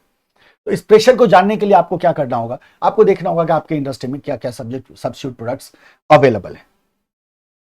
ठीक है, this is it. तो हमने क्या कहा, ये example है, real estate, insurance, bond and bank deposit for example are clear substitute for common stock because they represent alternative ways to investment fund. तो जैसे फंड इन्वेस्टमेंट की बात करते हैं, हमारे पास मल्टीपल ऑप्शंस होते हैं, वो सब एक दूसरे के क्या है, सब्स्टिट्यूट है। तो बैंकर्स को क्या करना होता है, सारे सब्स्टिट्यूट्स को एनालाइज करना होता है और फिर वो अपने प्रोडक्ट की स्ट्रैटेजी को डिवाइस करते हैं। ये आपका था 5 फोर्सेस मॉडल। 5 फोर्सेस मॉडल क्या करता है, हमने कहा था sir, with the help of Michael porters 5 forces analysis हम किसी भी इंडस्ट्री की nature and strength of competition को एनालाइज कर सकते हैं और फिर हम अपनी स्ट्रैटेजी को डिवाइस कर सकते हैं, अपनी स्ट्रैटेजी को डेवलप कर सकते हैं। 5 फोर्सेस में हमारे पास बार्गेनिंग पावर ऑफ बायर है, बार्गेनिंग पावर ऑफ सप्लायर है, थ्रेट ऑफ न्यू एंट्रेंट है, थ्रेट ऑफ सब्स्टिट्यूट प्रोडक्ट है, राइवलरी अमंग फर्म्स है। दो स्पेसिफिक सवाल बनते हैं सर। तो एक तो लीवरेज वाला क्वेश्चन है जो हमारे पास 2 हेड्स में हमारा बन रहा था, जो बहुत ही वाइटल था। सब्स्टिट्यूट प्रोडक्ट में भी लीवरेज हमसे पूछा जा सकता है। और उसके अलावा 2 लॉन्ग क्वेश्चंस बनते हैं हमारे पास। एक तो बनता है कट थ्रोट कंपटीशन क्यों होता है, इसके क्या रीजंस हो सकते हैं, so that we have to mention there. और एक सवाल हमारे पास था एंट्री बैरियर से रिलेटेड कि एंट्री बैरियर्स में हमारे पास क्या क्या प्रोमिनेंट एंट्री बैरियर्स हो सकते हैं, वो एक स्पेसिफिक क्वेश्चन हो सकते हैं। इनके अलावा एक और स्पेसिफिक क्वेश्चन बनता है, अगर हमसे पूछ दिया जाए कि 5 फोर्सेस एनालिसिस कैसे होता है, कितने स्टेप्स में किए जाते हैं, तो हमने सीखा था 3 स्टेप्स में 5 फोर्सेस एनालिसिस को किया जाता है। This is all about your 5 forces. बहुत डिटेल में हमने उसको पढ़ा। Reason is very simple, this is highly important concepts, not only examination point of view, but आगे जब आप कॉम्पिटिटिव स्ट्रैटेजी पढ़ोगे तो कॉम्पिटिटिव स्ट्रैटेजी में भी आपको ध्यान में रखना होगा, राइट। सो चलो आगे बढ़ते हैं and let's see the next topic, attractiveness of industry. The next topic is attractiveness of industry. Okay, मैं आपको एक फॉर्मूला दूंगा, जिस फॉर्मूला से आप ना इस पूरे टॉपिक को आसानी से कवर करके रख लोगे, आसानी से आपके दिमाग में रहेगा और आपको रिकॉल करने में ज़्यादा परेशानी नहीं होगी। ना सी दिस, हम बात कर रहे हैं अट्रैक्टिवनेस ऑफ इंडस्ट्री की, ठीक है। तो आपका फॉर्मूला होगा ECT SW RK, financial attractiveness of industry, financial attractiveness of industry, ठीक है। Now what is this formula, तो मैं एक्सप्लेन करूंगा और आपका ये टॉपिक खत्म हो जाएगा, ध्यान देना। देखो, जिस इंडस्ट्री में हम ऑपरेट करते हैं, जाहिर सी बात है हमारे लिए ये जानना जरूरी है कि वो इंडस्ट्री हमारे लिए फाइनेंशियल अट्रैक्टिव है या नहीं। फाइनेंशियली अट्रैक्टिव होने का क्या मतलब है, फाइनेंशियली अट्रैक्टिव होने का मतलब है कि उस इंडस्ट्री में हम प्रॉफिट जनरेट कर पाएंगे या नहीं कर पाएंगे, कैसे पता चलेगा। इनफैक्ट अभी जो हम टॉपिक्स पढ़ रहे थे, जैसे हमने 5 फोर्सेस पढ़ा, तो हम क्या जानने की कोशिश कर रहे थे, इनफैक्ट हम यही जानने की कोशिश कर रहे थे कि इंडस्ट्री हमारे लिए प्रॉफिटेबल है या नहीं। और प्रॉफिटेबिलिटी से ही अट्रैक्टिवनेस का पता चलता है। कोई भी इंडस्ट्री तब आप अट्रैक्टिव मानते हो जब आपका प्रॉफिट इंडस्ट्री के एवरेज प्रॉफिट से ज्यादा हो, तो फिर वो आपके लिए क्या हो जाता है, अट्रैक्टिव हो जाता है।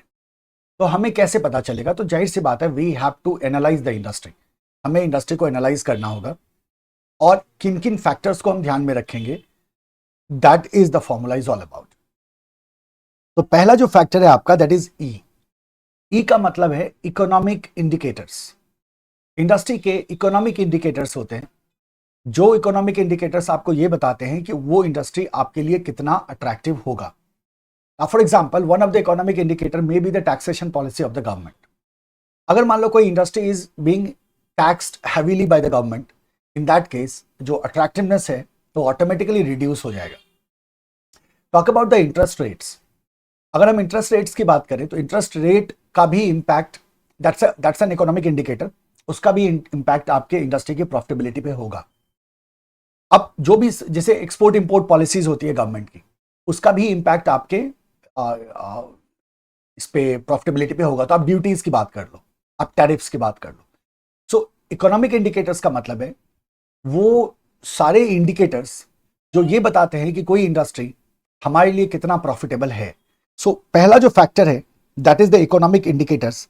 आपको क्या करना होता है, आपको इंडस्ट्री के इकोनॉमिक इंडिकेटर्स को स्टडी करना होता है, तब जाके आपको पता चलेगा कि weather the industry is profitable और नॉट। सेकेंड टर्म है, आप सेकेंड वर्ड है आपके पास, लेटर है आपके पास C. Now C stands for competition. So हमें क्या करना होता है, हमें देखना होता है कि उस इंडस्ट्री में nature and strength of competition क्या है? Nature and strength of competition मतलब हम बात कर रहे हैं इंटेंसिटी ऑफ कंपटीशन की। अगर nature and strength of competition को हम स्टडी करने के लिए क्या कर सकते हैं? 5 फोर्सेस मॉडल को यूज कर सकते हैं। तो हमने 5 फोर्सेस मॉडल यूज किया और इंडस्ट्री में कंपटीशन के सिचुएशन को एनालाइज किया और हम ये देखते हैं कि इंडस्ट्री का जो ओवरऑल कॉम्पिटिटिव सिचुएशन है वो कैसा है। Is that conducive to earn attractive profit और not? So second one is nature and strength of competition, that what we have to see. Then we have the T. Now here T stands for triggers of change.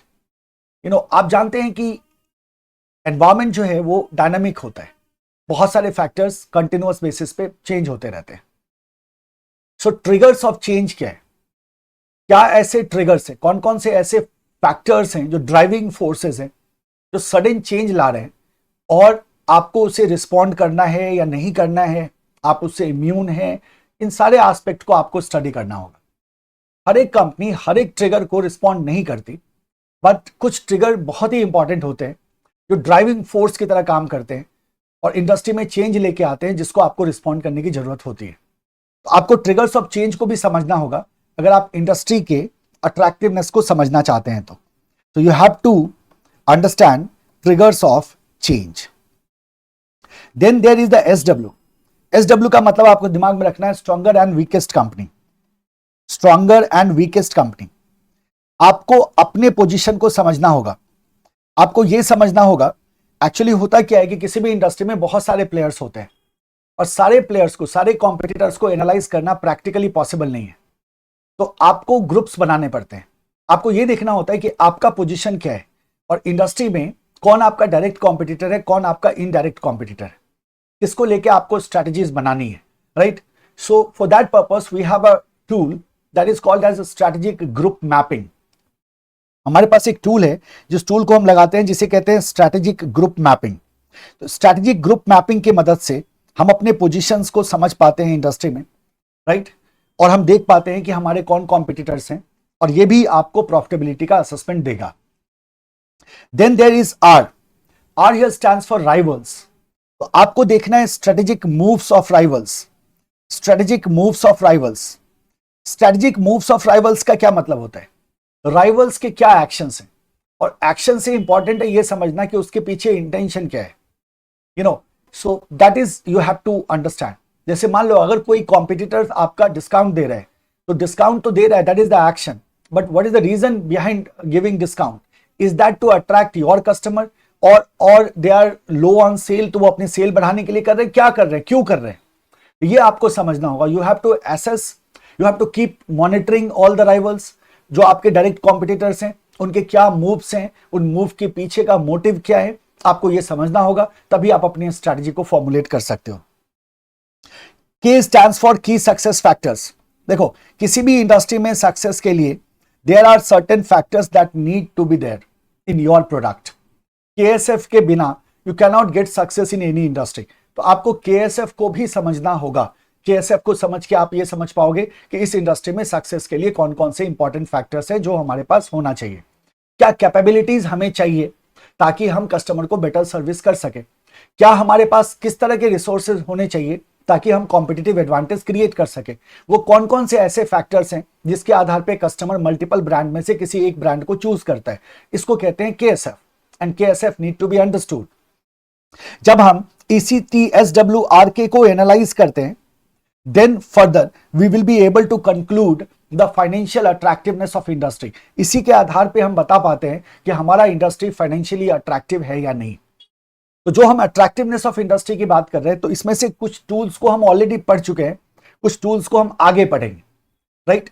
But यही वो techniques हैं, methods हैं, concepts हैं जिनके मदद से किसी भी इंडस्ट्री के हम अट्रैक्टिवनेस को समझ सकते हैं। Now see this, what it says that the industry analysis culminates into identification of various issues and draw conclusions about the relative attractiveness or unattractiveness of the industry, both near term and long term।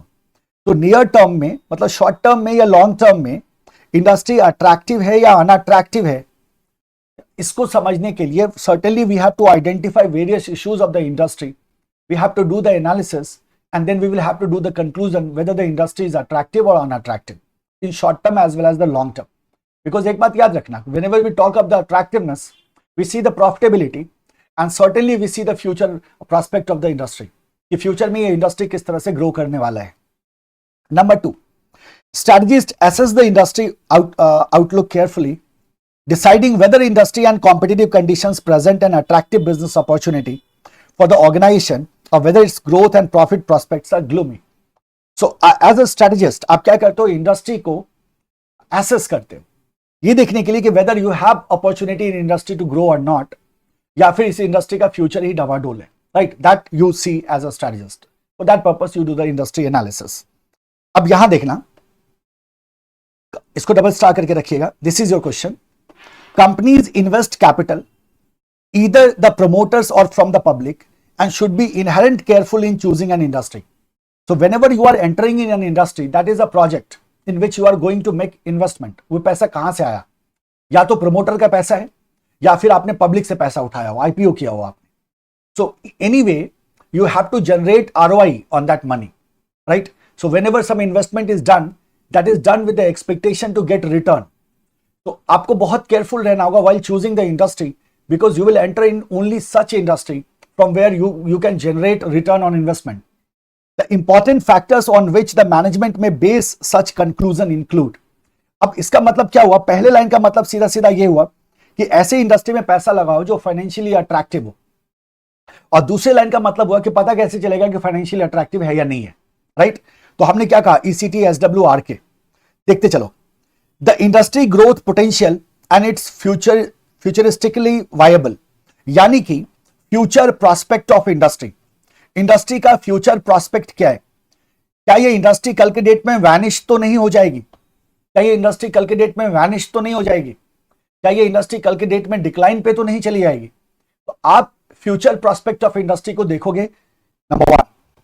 Number 2, whether competition currently permit adequate profitability, whether competitive forces will become stronger or weaker.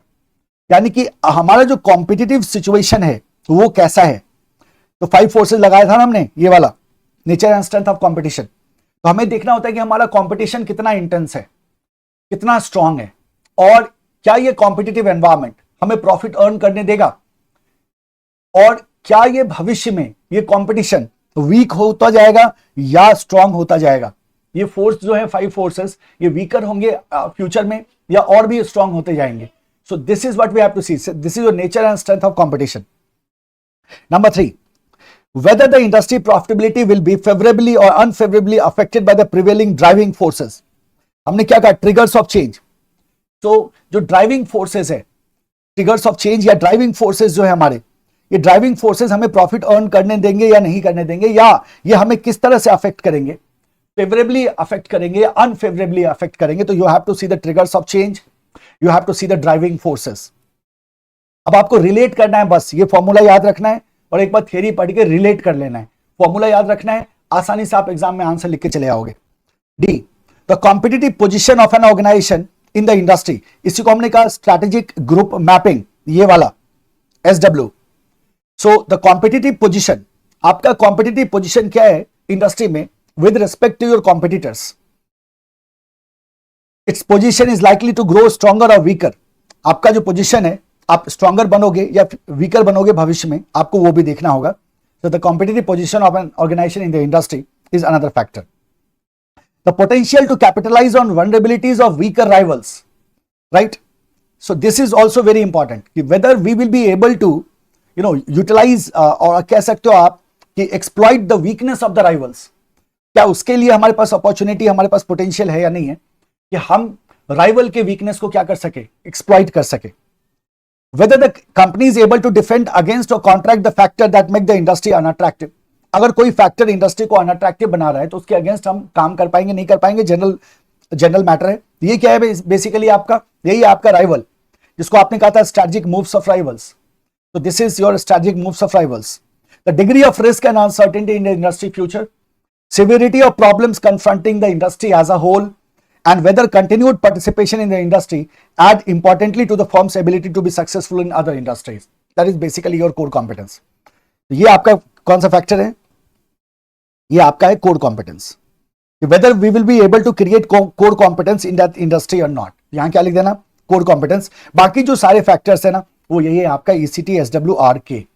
So ECT SWRK क्या बोलोगे, economic indicators, nature and strength of competition, triggers of change या driving forces, या क्या कहा हमने, driving forces, यहां लिख दीजिएगा ट्रिगर्स ऑफ चेंज के साथ ड्राइविंग फोर्सेस।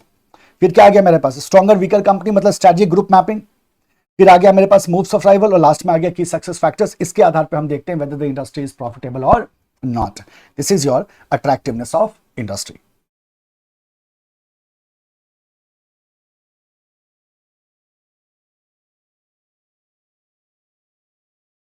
डन। आ जाइए, next topic is experience curve. Now this is also very important topic,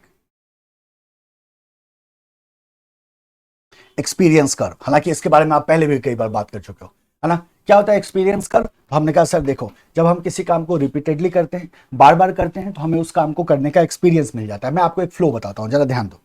किसी काम को जब हम बार बार करते हैं, रिपीटेड टास्क, ठीक है, किसी काम को जब हम बार बार करते हैं तो रिपीटेड टास्क, तो क्या होता है, हमें इस काम को करने का अनुभव मिलता है, एक्सपीरियंस। पता है एक्सपीरियंस का मतलब क्या होता है ना, पता है एक्सपीरियंस का मतलब क्या होता है। जब आप कुछ काम करते हो ना, और आपको मान लो आपके पेरेंट्स ने आपको टोका कि ये मत करो, ये इसमें गलती हो जाएगी, है ना। आपने बोला कि नहीं नहीं क्यों गलती होगी, मतलब आई एम डूइंग इट, ना सही है ये। वो कहते नहीं नहीं हमें एक्सपीरियंस है ना, हमारी बात सुनो, इसमें गलती हो सकती है। तो किस आधार पे कह रहे हैं, वो शायद इस आधार पे कह रहे हो कि उन्होंने भी ऐसा कुछ किया होगा और उनको बेटर एक्सपीरियंस हुआ होगा, तो उन्हें पता है कि ऐसा करने से गलती हो जाएगी। तो you know, as an employ of a company, as a manager of a company, let's say you are doing some process again and again. जब आप प्रोसेस को बार बार करते हैं ना, तो you know all activities in that process, आप सारे steps को जानते हो, सारे स्टेप्स में क्या हो रहा है नहीं हो रहा है, इसके बारे में you get the experience, right. तो एक्सपीरियंस से क्या होता है, आपको ये पता चलता है कि कहां किस स्टेप में आप ज्यादा टाइम दे रहे हो या ज्यादा रिसोर्स का कंजम्पशन हो जा रहा है, कौन सा स्टेप वैल्यू एडिंग है, कौन सा step non value adding activity है। आपके तो मेरे को वैल्यू क्रिएशन करना है, नॉन वैल्यू एडिंग एक्टिविटी में करूँ भी क्यों, मैं उसको क्यों ना एलिमिनेट कर दूं, उसको क्यों ना मैं हटा दूं, इससे मेरा प्रोसेस छोटा हो जाएगा, मेरे प्रोसेस की स्पीड बढ़ जाएगी, मेरा कॉस्ट कम हो जाएगा। ये आप तब कर पाते हो when you have the experience, and to get experience you do the work repetitively. तो रिपीटेशन से आपको एक्सपीरियंस मिलता है। जैसे ही आपको एक्सपीरियंस मिलता है ना, तब आपको कहा जाता है एक्सपर्ट। तो you get the expertise in that particular task. तो उस प्रोसेस में आपकी क्या हो गई, एक्सपर्टीज होगी। Now you know everything, you know the best way of doing that job. अब आपके पास बेहतर तरीका है, एकदम बेहतरीन तरीका है, जहां मिनिमम कॉस्ट में, मिनिमम टाइम में आप उस प्रोसेस को कंडक्ट कर सकते हो। ये आया है आप जब लंबे समय तक उस काम को लगातार कर रहे थे, उससे आया है, right. You become the expert. और यही एक्सपर्टीज क्या करता है, एफिशिएंसी को क्रिएट करता है। और एफिशिएंसी को क्रिएट करने का मतलब हमारा कॉस्ट क्या होता है, डिक्लाइन करता है। यही क्या करता है, एक्सपर्टीज को क्रिएट करता है, जहां हमारा कॉस्ट क्या होता है, डिक्लाइन करता है। यही है बेसिकली एक्सपीरियंस कर्व इफेक्ट। वो टेक्निकली क्या करता है, आपके कॉस्ट पर यूनिट को रिड्यूस कर देता है। Experience curve akin to learning curve explains the efficiency increase gained by worker through repetitive productive work। तो आप क्या करते हो, एफिशिएंसी गेन करते हो। कैसे एफिशिएंसी गेन करते हो, काम को बार बार रिपीट करके। रिपीटेटिव प्रोडक्टिव वर्क से एफिशिएंसी गेन करना इज द लर्निंग कर्व और द एक्सपीरियंस कर्व। क्लियर है, मीनिंग क्लियर होना चाहिए सबसे पहले। What is experience curve, sir efficiency gain करना किसी काम को बार बार रिपीट करके। Experience curve is based on the commonly observed phenomenon that unit cost decline as a firm accumulate experience in terms of cumulative volume of production। So जब आप cumulative volume of production के बढ़ने से cost कम होने की बात करते हो ना, तो मैंने आपको थोड़ी देर पहले भी बताया था, this is basically accumulation of experience। ये क्या है, बेसिकली accumulation of experience है, क्योंकि यही एक्सपीरियंस आपको एक्सपर्ट बना रहा है, जो आपके कॉस्ट को क्या कर रहा है, कम कर रहा है। तो यही एक्यूमुलेशन ऑफ एक्सपीरियंस जो है, वो अल्टीमेटली आपको क्या बोलता है, क्यूमुलेटिव वॉल्यूम ऑफ प्रोडक्शन के बढ़ने से पर यूनिट कॉस्ट आपका क्या होता है, रिड्यूस होता है, डिक्लाइन होता है। It is based on the concept we learn as we grow. मान लो एग्जाम में क्वेश्चन आ गया, we learn as we grow, इसका क्या मतलब है। अब ना we learn as we grow का मतलब है sir experience curve. We learn as we grow का मतलब है जब हम किसी काम को रिपीटेटिवली करते हैं तो वी गेट द एक्सपीरियंस, और वही कुमुलेटिव एक्सपीरियंस क्या करता है, with increasing volume of production हमारे कॉस्ट पर यूनिट को डिक्लाइन करता है। The implication is what is the implication of this? ठीक है, एक्सपीरियंस का समझ में आया, रिपीटेटिव टास्क से वी गेट द एक्सपीरियंस और हमारा कॉस्ट क्या होता है, कम हो जाता है। उसी का एकोमुलेशन है, जहां हम यूनिट वॉल्यूम ऑफ प्रोडक्शन को बढ़ाते हैं तो हमारा कॉस्ट पर यूनिट डिक्लाइन होता है। बट इसका इंप्लीकेशन क्या है सर, इसका फायदा क्या है, इसका इंपैक्ट कहां देखने को मिलेगा? अब देखो, जो बड़ी कंपनीज हैं, जो लार्जर कंपनीज हैं, या जो मोर एक्सपीरियंस्ड कंपनीज हैं, मोर एक्सपीरियंस्ड कंपनीज का कॉस्ट पर यूनिट क्या होगा, कम होगा। जो लार्जर कंपनीज हैं उनका कॉस्ट ऑफ यूनिट क्या होगा, कम होगा, as compared to the lesser experienced company. अगर कोई कंपनी अभी अभी आई है तो उनके पास उतना एक्सपीरियंस नहीं होगा, जाहिर सी बात है, they won't be enjoying experience curve effect, उन पे आपको देखने को नहीं मिलेगा। They won't be enjoying economies of scale, right? So जो बिगर कंपनीज है ना, they have advantage over lesser experienced company. कैसा एडवांटेज? Cost advantage. कैसा advantage? Cost advantage. That is the implication. तो आप क्या कहते हो, that the larger firms in an industry would tend to have lower unit cost as compared to those for the smaller companies, thereby gaining a competitive cost advantage. चूंकि जो larger companies है उनका पर यूनिट कॉस्ट स्मॉलर कंपनी से क्या होगा, कम होगा, तो उन्हें उनके पास क्या होगा, कॉस्ट एडवांटेज हमें देखने को मिलेगा जो लार्जर कंपनीज के पास होगा।